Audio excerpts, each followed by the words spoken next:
have we got freedom of speech? Well, I don't think we honestly do. No.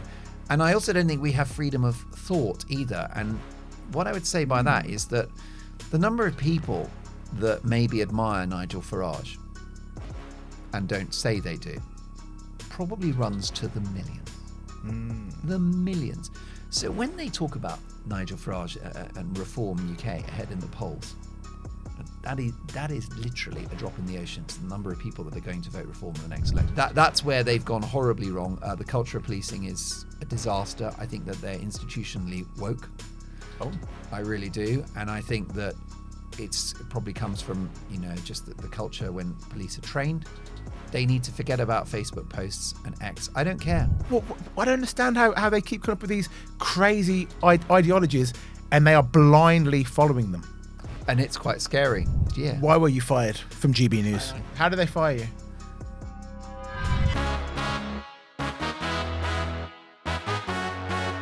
Welcome to Daily Expresso. Today I am joined by a man who has made a career out of saying the things that lots of us tiptoe around. Mark Dolan, broadcaster, political fire starter. He delivers monologues even sharper than my suits. You've seen him on GB News, you've heard him on TalkTV, and now this man has reached the pinnacle of his career by joining us here in the Daily Expresso headquarters. Mark Dolan, welcome. JJ, it is so good to be here. Where is my espresso?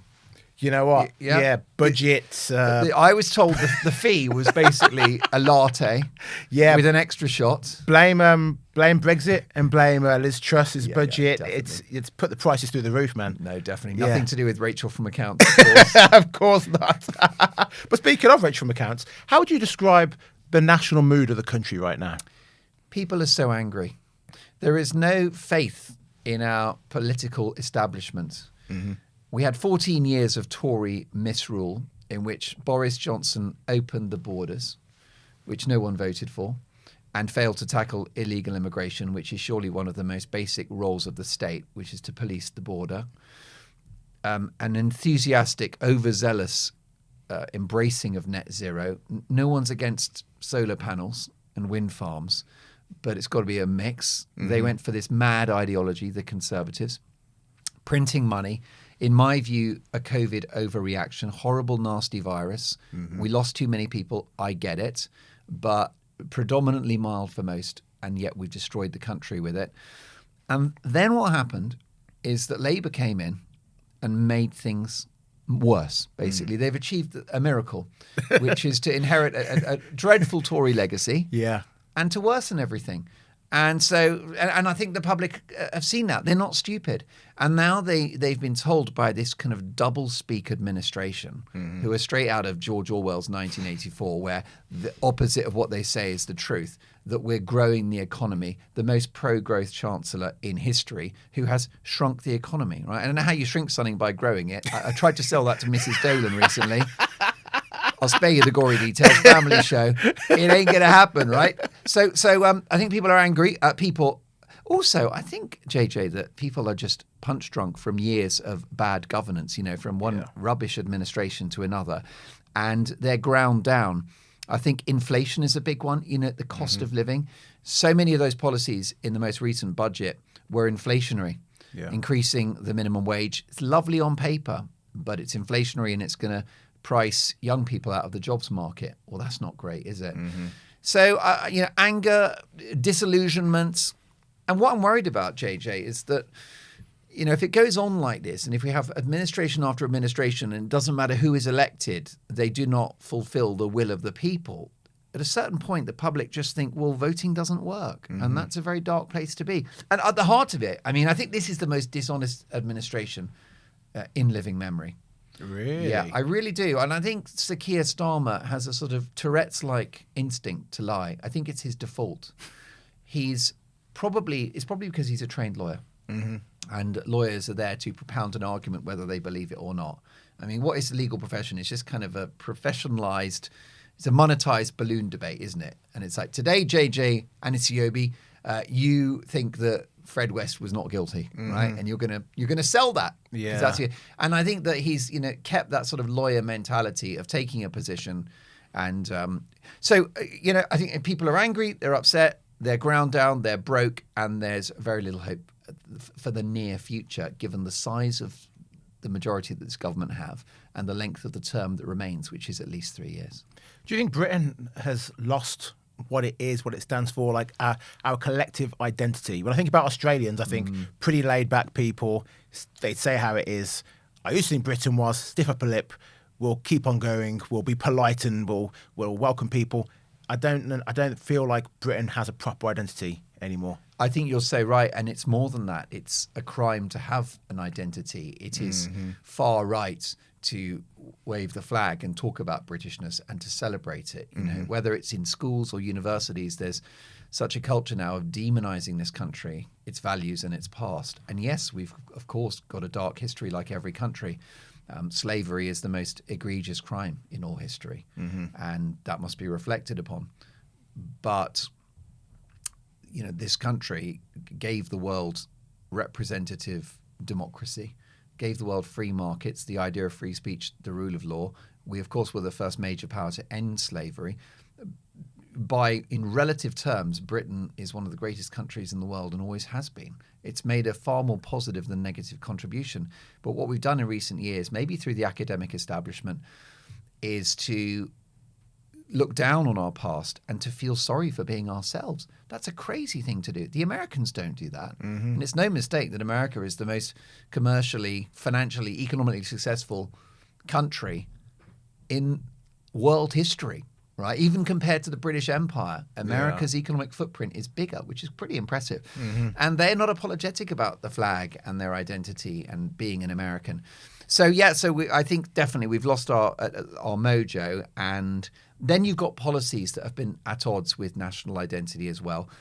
I grew up in the 80s. No one Did you? Well, did I? Did you? Born in 74. I never grew up. That's the first thing. Born in 74. There is Britain has always been a diverse society. It's never been a problem, right? I don't know anyone that's anti-immigration. But policies from various administrations, starting with Blair and opening the border to the east in order to, in inverted commas, rub the Tories' faces in diversity. From that, what you saw was the depressing of wages in northern towns and also integration issues. And then it carried on, and then it absolutely maxed out under Boris Johnson. So you've got policies that have killed our national identity, which is too much immigration and not, you know, focusing on, you know, who's coming, what are they bringing to the party? That's not far right to say that, because if I want to go and live in Australia, I have to demonstrate to them what I'm bringing to the party. They want to see my bank statements. They want to see my qualifications. And when I'm there will be a period of time, like a kind of sort of setting, what do you call it, a sort of probation period, where I would have to be working, wouldn't get benefits. So I think it's a mixture of policies and then sort of a cultural thing where we've fallen out of love with ourselves, and we've got to go the other way. But I will always say there's definitely hope for the future, but strap yourselves in for the next 3 years because it's going to be a rough ride. Talked earlier about people have lost faith in politics. I feel the same in journalism. I think people have lost faith in proper journalists, mainstream media. We're the enemy. And now it's online influencers, independent journalists who aren't really journalists. These aren't people who have qualified in journalism. Correct. These are just people who go out with a phone and start asking questions and filming things. But are we to blame for that? Yes. It's actually, it's not really we, it's actually you, JJ. How is it my fault? You are a very deceptive man. You're the king of misinformation. His name's not even JJ, he's called Steve. I mean, nothing's real. It's all smoke and mirrors. No. What's happened is that there's a disconnect between those who produce journalism and the consumer, the reader, the listener, the viewer. And I think we saw that, for example, in the run-up to Brexit, where I think it just happened to be the case that the people working, for example, at the BBC, the producers, the researchers, and maybe the on-air talent, the vast majority of them probably thought Brexit was a bad idea. So the way they reported Brexit was that it was a bad idea. The way they reported the negotiations was that Britain's done this bad thing and the EU are trying to clean up the mess, and hopefully they'll give us this and they'll give us that. And that was completely the wrong attitude. because Brexit was a decision to leave a political union. Right. This was, it was a very we can debate the rights and wrongs of it, but I think that's where a lot of people fell out with, parted company with establishment media, because Brexit was being sold really and reported on as a bad thing. It's like, no policy is a bad thing. Raising taxes is neither bad nor good, depending on the argument that supports it. Brexit is neither bad nor you can't say Brexit is a bad thing.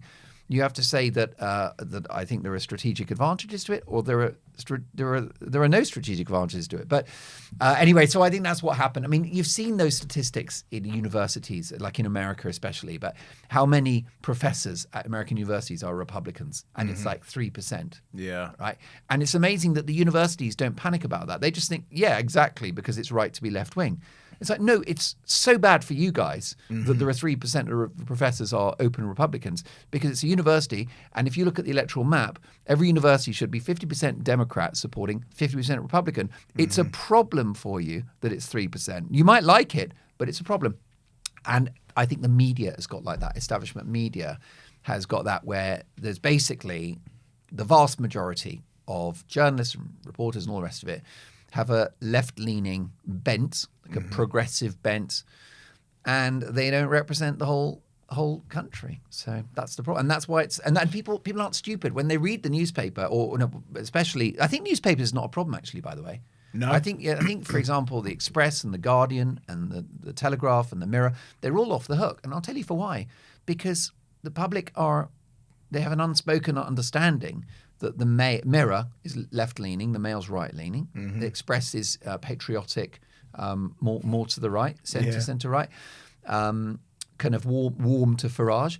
So actually, the papers are great. They kind of come with a health warning. The Guardian. No one's going there for just 100% undiluted information, are they? Yeah. So I think the papers are fine. I think it's a problem with the TV and radio networks, which are supposed to be neutral and are not. And by the way, Brexit is just one. COVID, which was it was a pro-lockdown narrative, and Boris Johnson, he was just demonized in the course of his time in office. I mean, look at the flack that he got for so-called Partygate, where he stood near a glass of orange juice and lost his job. Well, you say stood near. Come on. There was a cheese and crackers out in the garden as well. Correct. And peanuts. But the issue is that, no, of course, I'm not making light of it, because the conduct at Number 10 was unacceptable. But, Rachel Reeves has provably impacted the lives of people with two awful budgets that everyone hated. Well, they're not awful. They're just budgets. They're just budgets. No, right? There may be advantages and disadvantages to the budget, coming back to haunt me. Well, that's it. But so I think that's what. So people, they're disillusioned, and that's why they're going elsewhere. I think the other thing is authenticity. People watch Joe Rogan, and again, I mean, he's actually a lefty who kind of. Well, some people say shifted right. Others would say that, no, he didn't change. It's just the world has moved left, which has pushed everyone to the right. Yeah. But whatever it is, I cannot stress enough, people are not stupid. When they watch Rogan, they go, he's real. And when they watch a news bulletin on BBC, they feel like this is not real. It feels a little bit more like a narrative. Well, people are angry. People are disillusioned. And we, the press, we will keep on writing about issues that are going to make people angry, because bad news sells better, it clicks better than good news. If I do a podcast saying, here's 100 of the greatest things that have happened today in the UK, forget about it. No one's interested. If I do one episode about a massive car crash and 20 people dead, who's behind it? That's going to get the clicks and views. But who's really benefiting from the country being angry? Well, you're so right about that. No one. And what we have to do is come together. We don't want it to become like America, which is heartbreaking, where people will not spend Thanksgiving together because half of them are Trumpers and MAGA, half of them are Democrat. It's wild. So, but I mean, if I look at the Express, for example, why is it successful? Well, because it understands its audience and it speaks to its audience. And it's a bit cheeky and a bit politically incorrect, and it's patriotic, and none of those things are bad. None of those things are divisive. But we just have to. We definitely have to become. In your questions, you're so right that the theme is emerging, the national identity, and then we're sort of split around political lines. Probably again started in Brexit. That created the dynamic of me versus you. Are you a Remain or and then it became, Boris versus not Boris. And so, yeah, I mean, how do we do it? I don't really know. To be honest with you, I would let I would let a lot of the, like I said, the newspapers. I think social media is a problem. Yes. Because it's those algorithms are designed to make us tribal. Yeah. And so you mentioned about making money. I mean, yes, the Express, and when I'm on TalkTV myself, bad news, it creates an emotional reaction. But we're not necessarily pushing people into tribes, but X does that, Facebook does that. Yeah, it does. Do you think one of the topics you often speak about, freedom of speech, do you think it's under threat in this country, freedom of speech, or are people just a bit too sensitive now compared to where we were 15, 20 years ago? Well, I think some aspects of political correctness have been positive over the years. And if you watch the stand-up routines of some comics in the 70s... Bernard Manning. People always say he was a great comic, though. He could deliver a line. But, I think that I'm perfectly happy with the fact, it's also, calling a female colleague love or something. I think that... I think where it's positive is where the etiquette changes, and you just think that no, those words. I mean, I think, by the way, you've got to be free to say them. Yeah. But I think it's I would absolutely fight for your right to say offensive things. But what's been positive, just to start with the positive, because it's obvious to attack all of it, but to start with the positive is that there's a kind of agreement that sort of language is not acceptable or not appropriate, but you can still do it. And but have we got freedom of speech? Well, I don't think we honestly do. No. And I also don't think we have freedom of thought either. And what I would say by that is that the number of people that maybe admire Nigel Farage and don't say they do probably runs to the millions. The millions. So when they talk about Nigel Farage and Reform UK ahead in the polls, that is literally a drop in the ocean to the number of people that are going to vote Reform in the next election. I think they're going to have a gigantic landslide because you've got the vocal Reform supporters. What they've done, the people who support Reform, who are very patriotic and they've got a flag symbol on their ex-bio, all that, they're out, okay? Those people, I think, are heroic because what they've done is just cancelled themselves, going, I love Britain and I'm not woke and I love Farage and everything's crap. Nothing works anymore. Yeah. So those people, right, are the sort of very visible tip of the iceberg of Reform for support. Yeah. But there'll just be lots of people that you walk past in Waitrose and Tesco Express, depending on, I don't know if you prefer the big format. Do you like an extra? I prefer a Tesco Extra. Walk in, I have a TV, I have a washing machine. Don't even need it, but I'm taking it. Do you want me to sound so old? I was in a big Tesco the other day and they had a flat screen 4K telly and it was like 270 quid. Yeah. And it was 50 inches. I saw the deal. You had to have an X card for that. I don't need a telly. I bought 3 because... You're paying me very well today. No, but anyway, so the people that you wouldn't expect. So what I mean is that, well, you don't really have freedom of speech if you can't walk around going, I love Farage and he's gonna fix Britain. And you should be able to do that. You may be right, you may be wrong, but so I think that's a culture. It was, again, I don't want to go on about Brexit, but it was a sort of cultural moment and political, wasn't it? And that was where people had to keep quiet at work about having voted Reform, probably lie and say I voted Remain. I probably lie, and people, so that's not right, is it?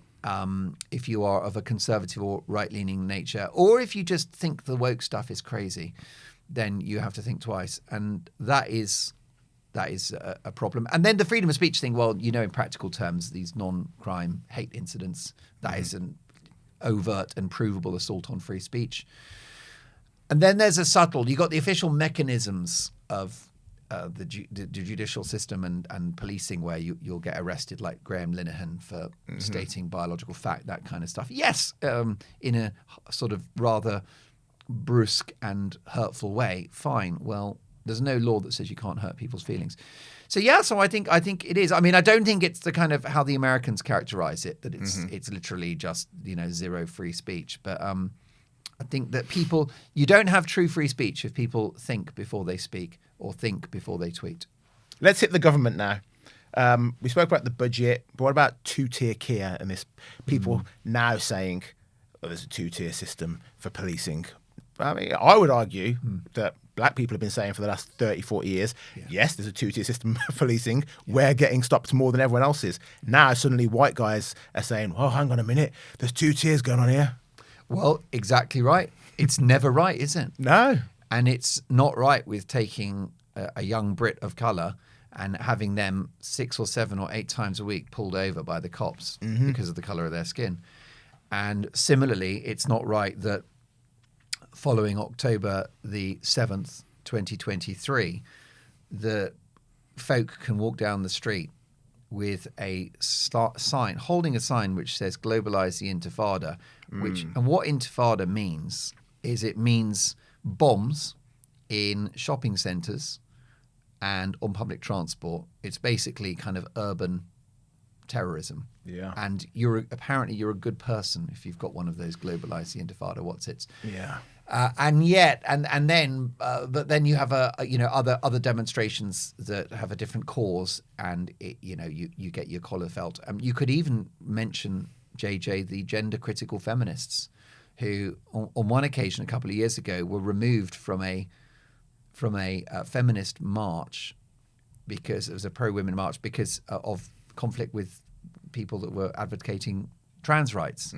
And it was the feminists that were removed from a women's march.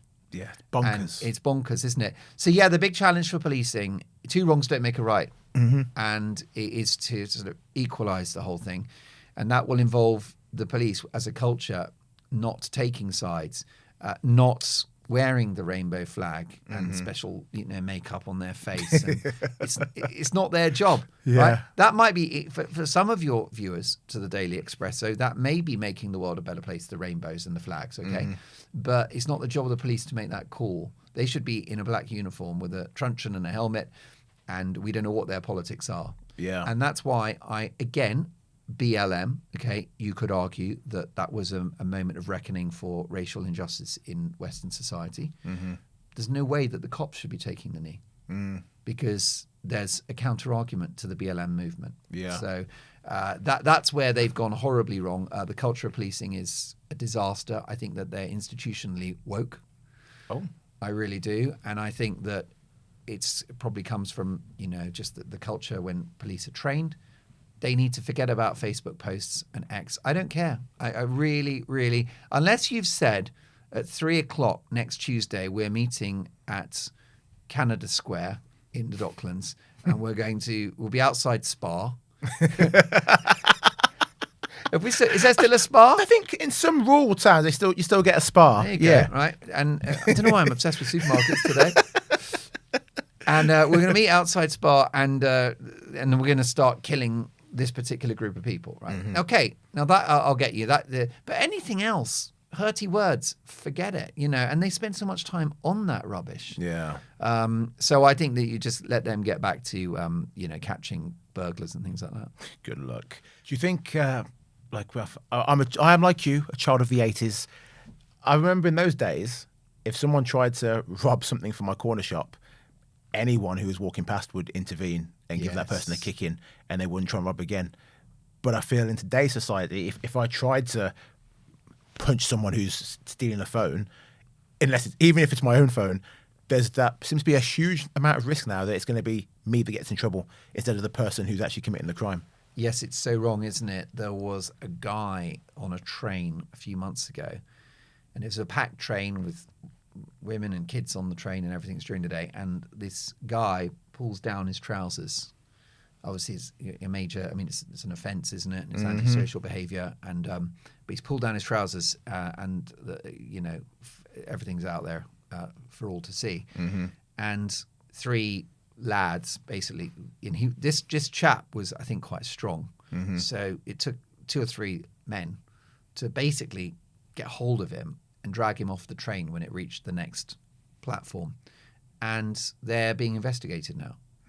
Okay. And I think this is an issue because next time they'll just think, why bother? Did they do that for kicks? Was that how they, when they woke up in the morning, thought, I hope I can get into a violent tussle with a half-naked man. You know, what was in it for them? Yeah. And anyone else reading the paper will see that happened and think, well, next time I witness anything like that, I'm not going to intervene because, as you say, I'll get arrested. It's wild, isn't it? I mean, I do have a personal story about it, which is a guy that who drinks in my local boozer in Camden, and he's an interesting guy because he's older. He's in his 70s. He's relatively short, you know, and he doesn't look all that much, and he's a nice guy. Anyway, he was going home one night, and he had his phone out, and a motorbike mounts the pavement, and there's two people on a motorbike, and the one person, he's got motorbike, the other person gets his tries to get his phone basically. What they didn't know, this guy's in his 70s. He's not that big. He's not much of a unit. Ex-SAS. Wonderful.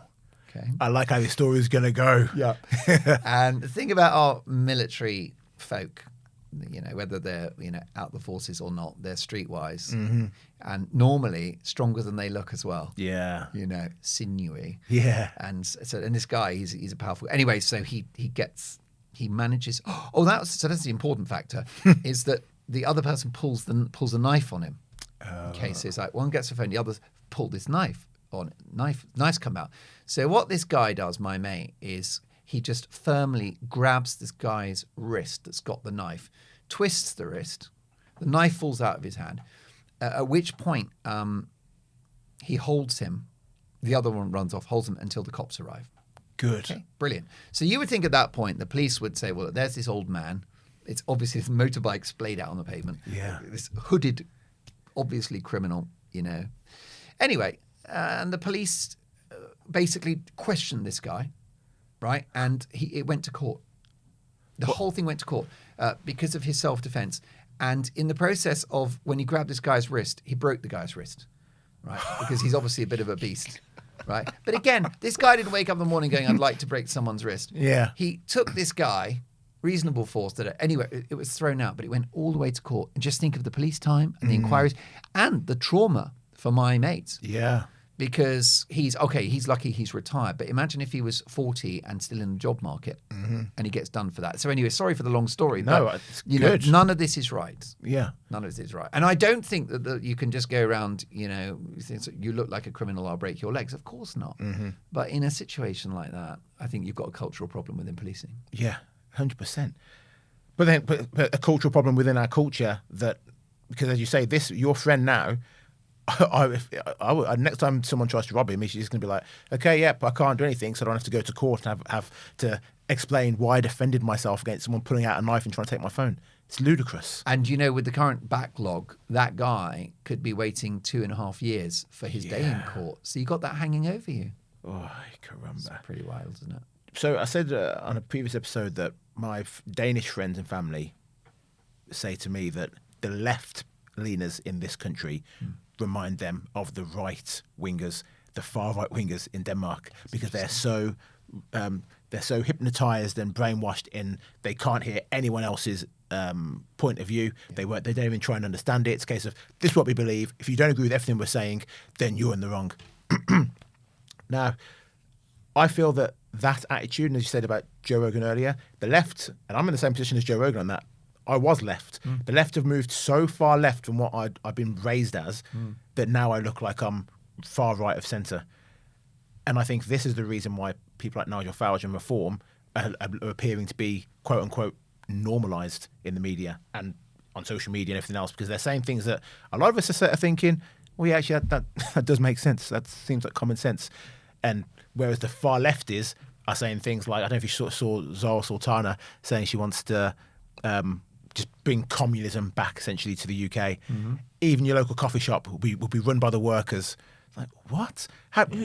We've seen how this plays out in history.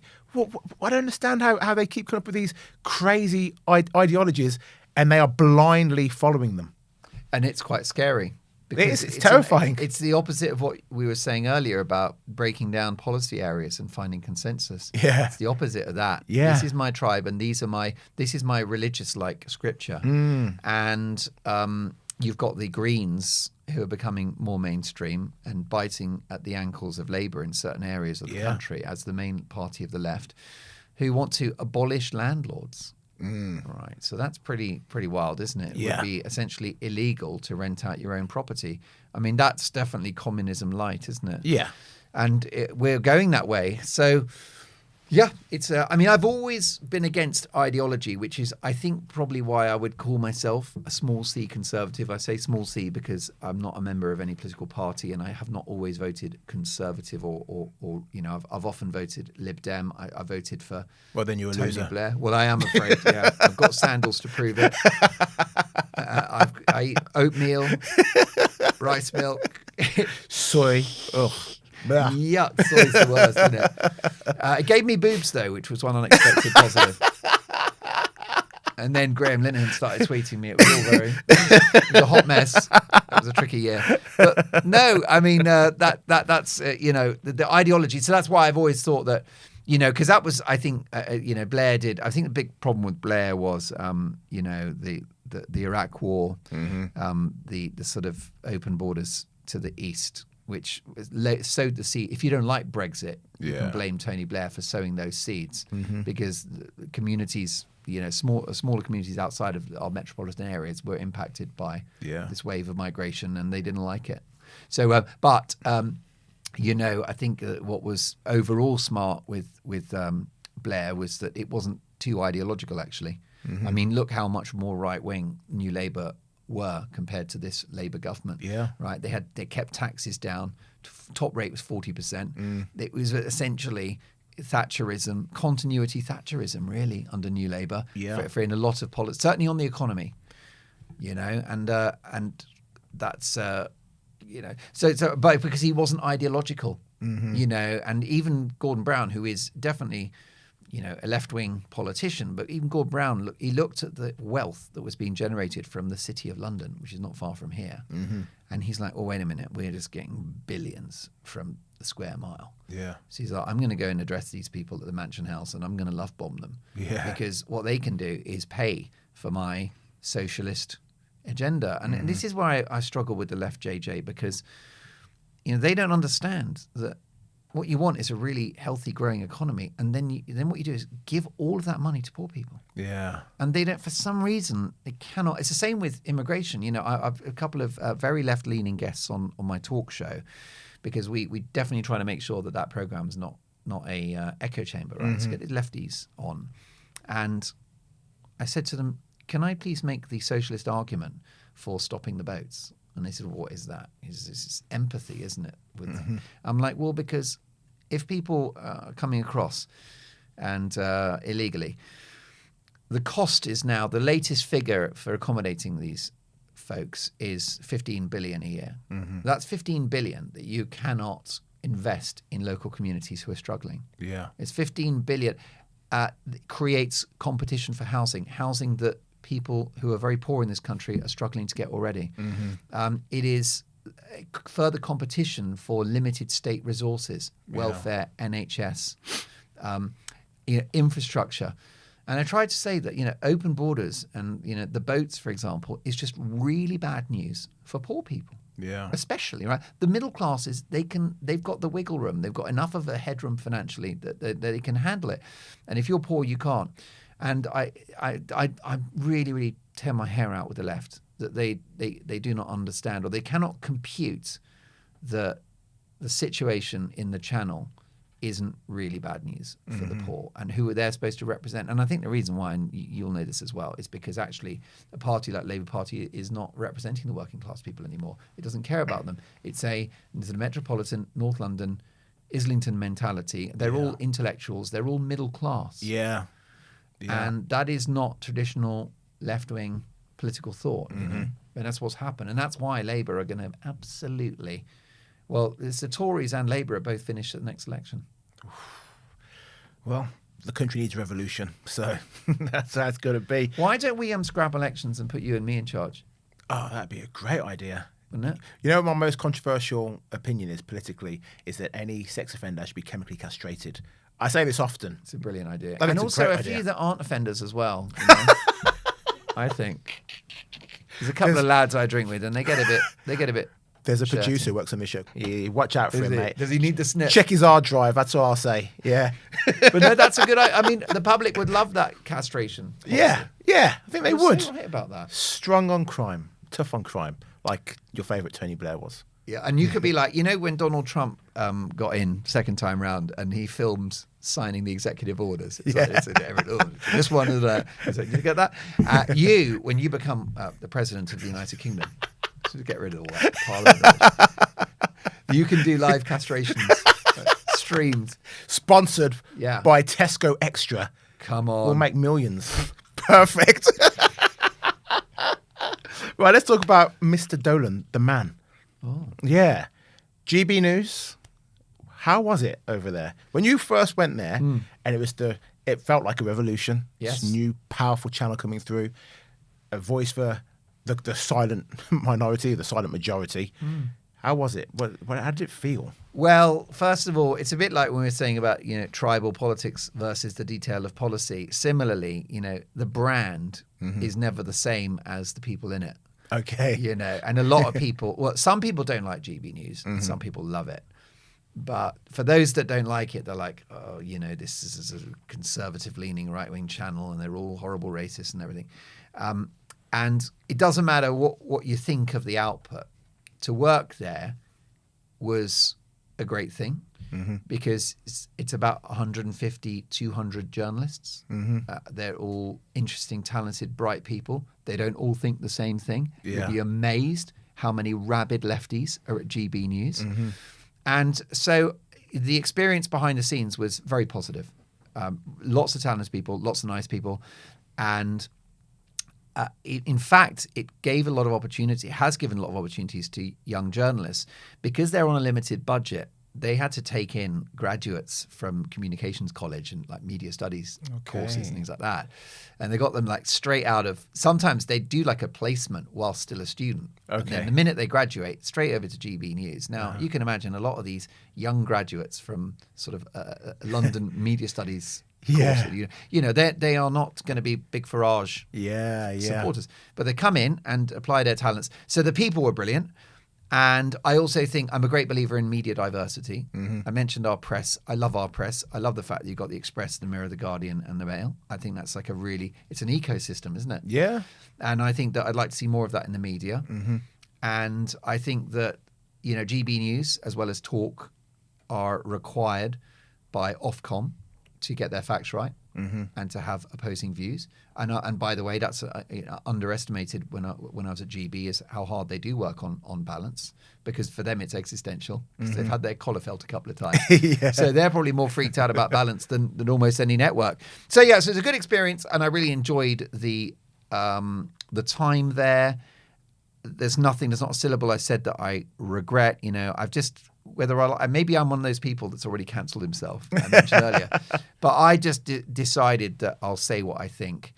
It started in COVID because it was just, I happened to be hosting a drive time show on Talk Radio, and I just, my gut instinct and my common sense told me that 3 national lockdowns were a really bad idea. That it was wrong to make people take the vaccine. You should have just said, it's an amazing drug. If you're worried about COVID, it's there for you and it's free. That's what it should have done.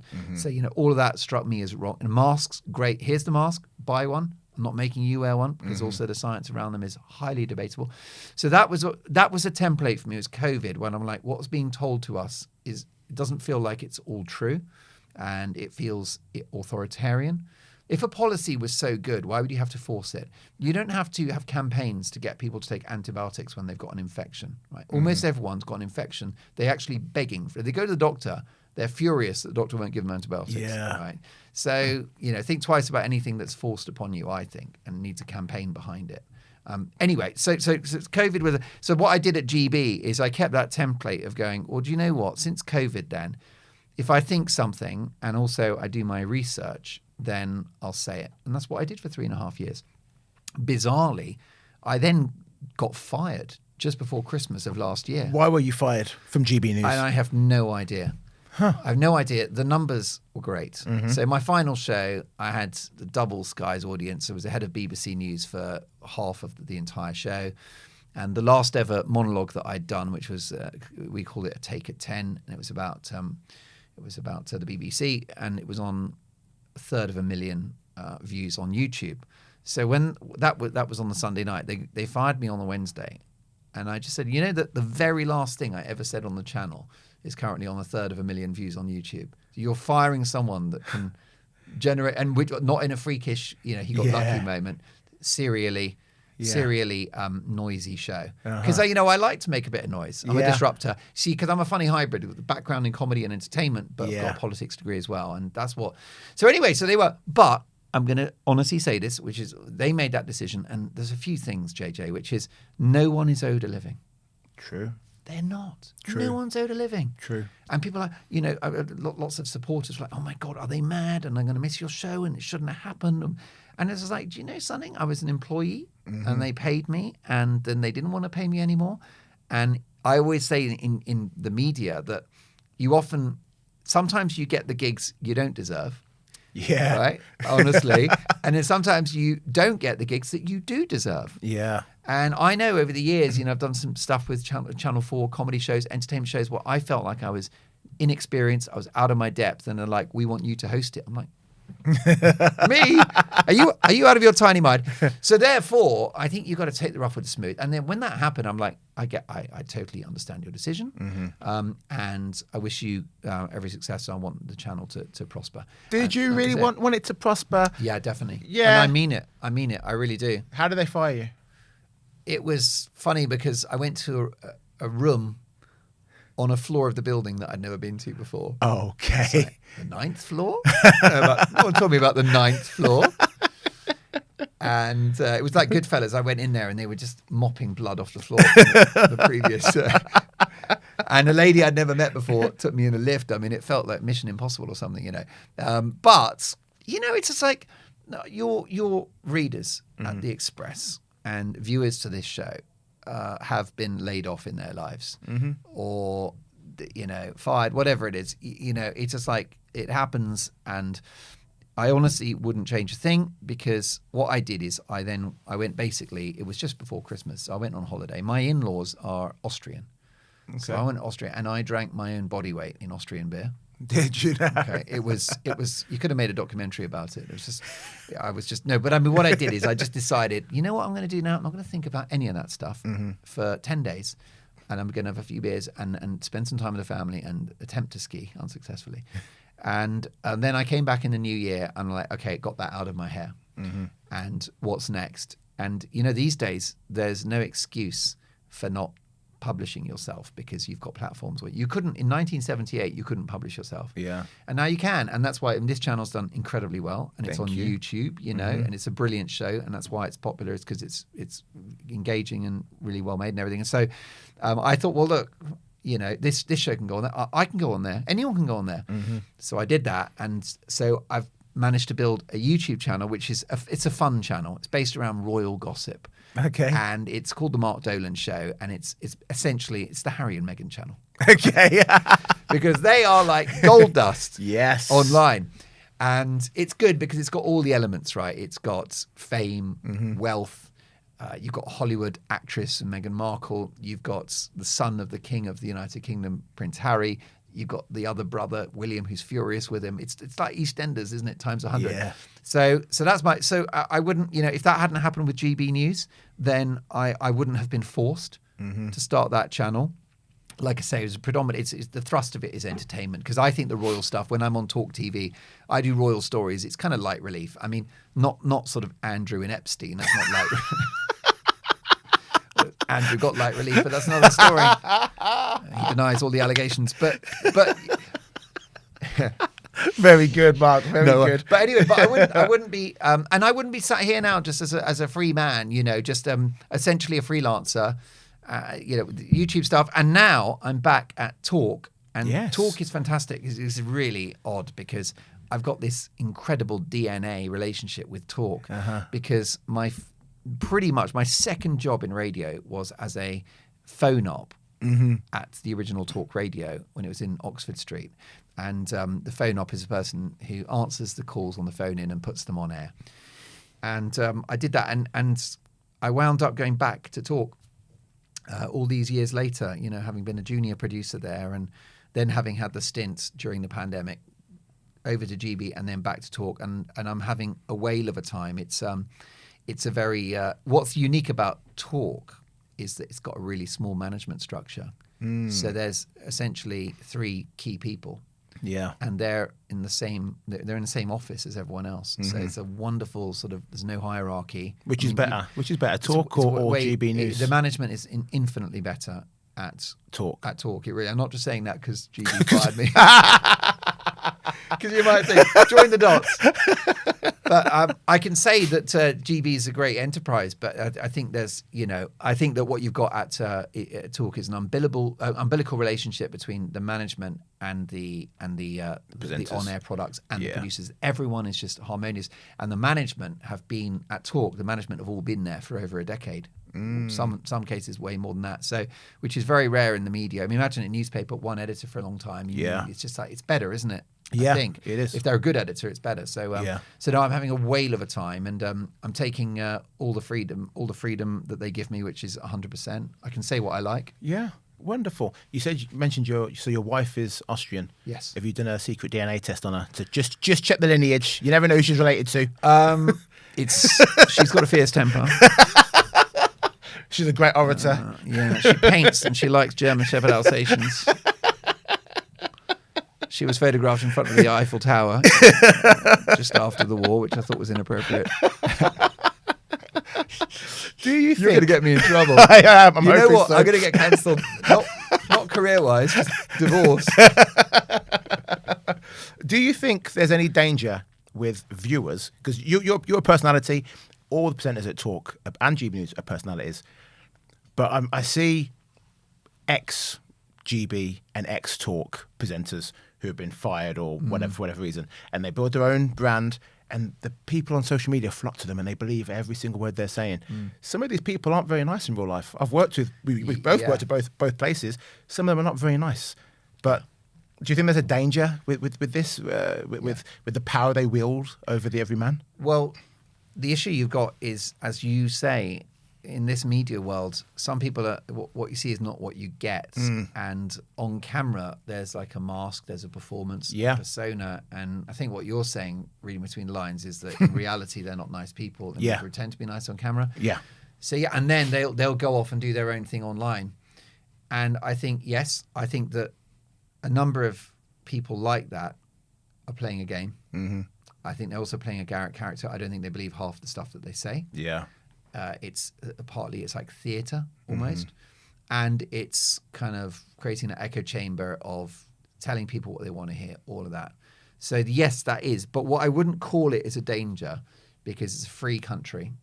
And you can go online and do a manipulative show, which is deliberately like misleading you in order to think this or feel that. But what I would say is it's not dangerous, because fundamentally people are smart. And you know, imagine the alternative. We've got to protect the public from these people. What does that mean? Censorship, you know, certain keywords are deleted from the feed. You don't want to do that, do you? No. So therefore, I think you saw it during COVID, where there's a few people that were like, you know, COVID's a plan, and, you know, it's all tied in with your 5G and all that. I think you have to let that happen and let common sense prevail and let people, you know, see stuff and come to their own view. So that's why I think in the end, I trust the wisdom of the public in the end. I remember when I lost my job at Talk, and you took me for lunch at a very swanky members-only place and gave me loads of advice. You're one of the good ones. Well, hopefully you've got a few more years left. Say that. You can't. Well, listen, you know, you're the same as me. You go on air, you write your column, and you do your reporting, and you're a contributor on TV and radio, and you just say what you think, right? And it's much easier.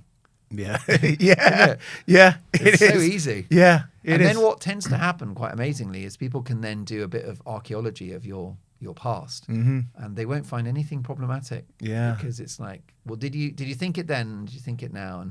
And that's what you do. And that's why, you know, people like read your stuff, and it's like, this is JJ. And I think, and what you're saying about some operators out there, and by the way, also on just regular TV, and it's not real. It's fake and it's manipulative, and but you know, although that might be an issue, dealing with it and having policies to tackle it are even worse. Fair enough. Mark Dolan, thank you very much, sir. An absolute pleasure. I loved it. Thank you for having me. No problem. You're welcome back whenever you wish. Are you free tomorrow? No. Security, that is all we have time for. Thank you for watching. Thank you for listening. Leave your comments. Let me know exactly what you think of Mr. Mark Dolan, the firebrand. From all of us here, very, very, very big goodbye.